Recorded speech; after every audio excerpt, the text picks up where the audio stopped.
Welcome to सिद्धि यात्रा part 57। जय माँ काली, जय माँ तारा। आप सबका भला हो।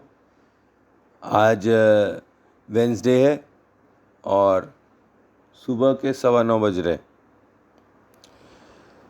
कल नींद में मैंने एक वीडियो बना डाला। वीडियो कैसा बना डाला कि कल मैंने रात में बगलामुखी साधना की कील सिद्धि करने की कोशिश करी।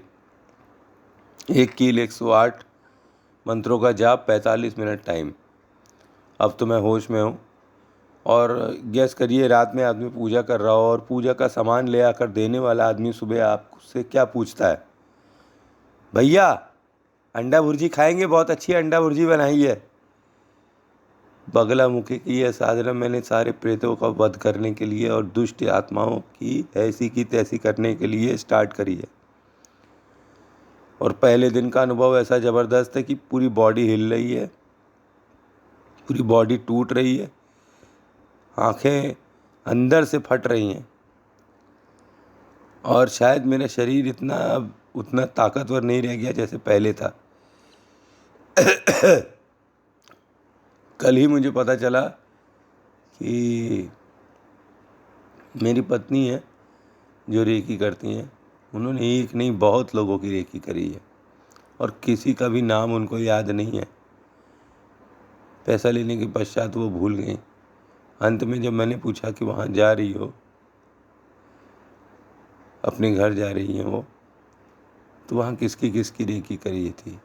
तो उन्होंने बोला सबकी करी है और सबने पैसे दिए। अरे भाई साहब, ये एक डेंजरस चीज़ है। खैर, मैं बगलामुखी की ये 56A जो मैंने लिख कर डाला हुआ है, इसमें अगर कुछ और अनुभव होगा स्पेसिफिक तो मैं बताऊंगा। ये साधना मैं करना आपको नहीं बताऊंगा जब तक कि मैं इसे अपने ऊपर खुद ही आजमा ना लूँ। ये क्विक साधना 9 दिन की है और लंबी साधना 108 दिन की है। क्विक साधना 9 दिन की मतलब 9 ही कील सिद्ध होंगे। और अगर जल्दी करने की कोशिश करी तो कल का अनुभव ऐसा खतरनाक था कि मुझे लगा तो मैं तो कहीं लड़क उड़क न जाऊँ। अभी तबीयत भी नहीं सही थी, लेकिन मैंने ये साधना स्टार्ट करी क्योंकि मेरा बेटा अचानक से बहुत बीमार हो गया। अब मैंने उसके लिए पूजा करी हुई है। उसकी CT स्कैन हुआ, कोई रिज़ल्ट नहीं, नॉर्मल। MRI करवाया स्पाइन का, कुछ नहीं, नॉर्मल। Blood reports normal. पर फिर भी एक सेकेंड ओपिनियन लेने के लिए मैं उसे बॉम्बे भेज रहा हूँ उसकी माताजी के साथ, मतलब मेरी पत्नी के साथ।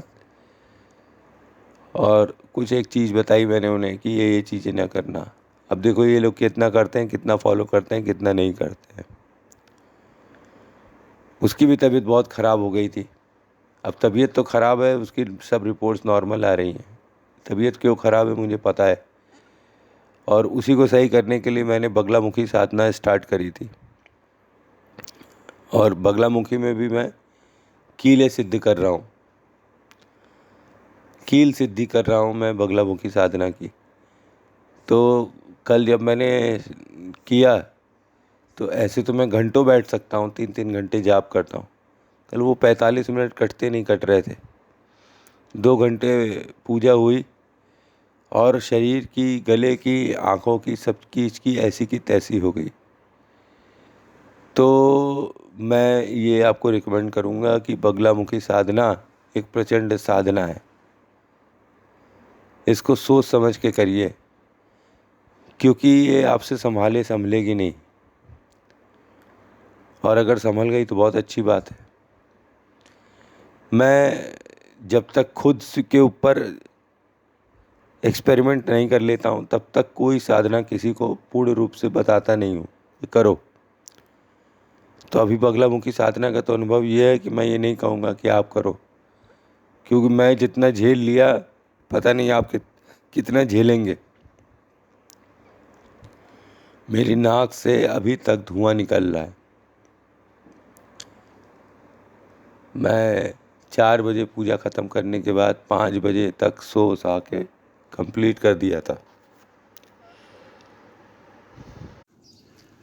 और सोचिए कि सुबह 8:45 किसने कॉल किया? उसी बंदे ने कॉल किया जिसने कल मुझे पूजा का सामान पहुंचाया है कि रात भर ये पूजा करेंगे, तो सुबह उठ के मैं उन्हें क्या खिलाएंगे प्रसाद में? अंडा। ये मेरे चारों ओर प्रेत घूम रहे हैं। लोगों के दोष नहीं है, प्रेत घूम रहे हैं, नोचना चाहते हैं। कोई बात नहीं, उनके नोचने से या उनके किसी के थ्रू बोलने से मेरे ऊपर कोई फ़र्क नहीं पड़ेगा। मैं पाता काली का भक्त हूँ और मैं आज रात फिर से वही साधना कंटिन्यू करूँगा आने वाले 9 दिनों तक। सुबह आया वो, तो मैंने उससे पूछा, भाई तुमने रात में पूजा का सामान लाया था और तुम मुझसे पूछ रहे हो सुबह क्या अंडा खाएंगे? अंडा? हद हो गई है। साधना के दौरान तामसिक भोजन अगर मैं करूँगा तो मैं तामसिक चीज़ें करने लगूँगा, जो मैं नहीं करूँगा। पहला भोग मैंने 2 लौंग और सरसों का तेल का दीपक जलाकर अर्पण किया हुआ है। 1 नींबू और 1 कील माता के सामने प्रस्तुत करिए हवन कुंड में। अब तो मैं थोड़ा सा होश में हूँ।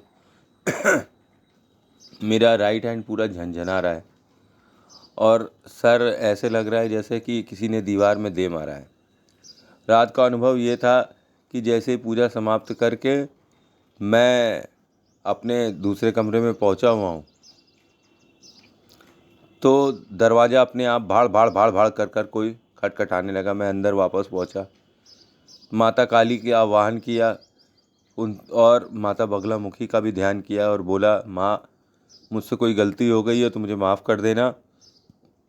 मैं तो माता काली के आदेश अनुसार पूजा कर रहा था और उनकी ही सोबत में पूजा कर रहा था, अपने गुरु की सोबत में पूजा कर रहा था, अपने रुद्र की सोबत में पूजा कर रहा था, अपनी रक्षक तारा की सोबत में पूजा कर रहा था और मैंने सबसे आदेश ले रखा था, अपनी सिद्धि माता काली की सोबत में पूजा कर रहा था।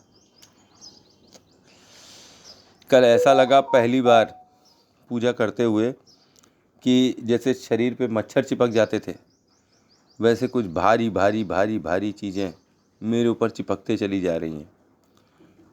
मैं आपको सच्ची बात बताऊं तो मैं कल रो दिया। कल मैं रुहंदा हो गया कि मेरे पास अब इतनी शक्ति नहीं बची है कि इस प्रचंड शक्ति को मैं थोड़ी देर भी संभाल पाऊँ। 2 घंटे तक इस शक्ति को, माता की इस शक्ति को मैंने प्रणाम किया, आवाहन किया, संभाला।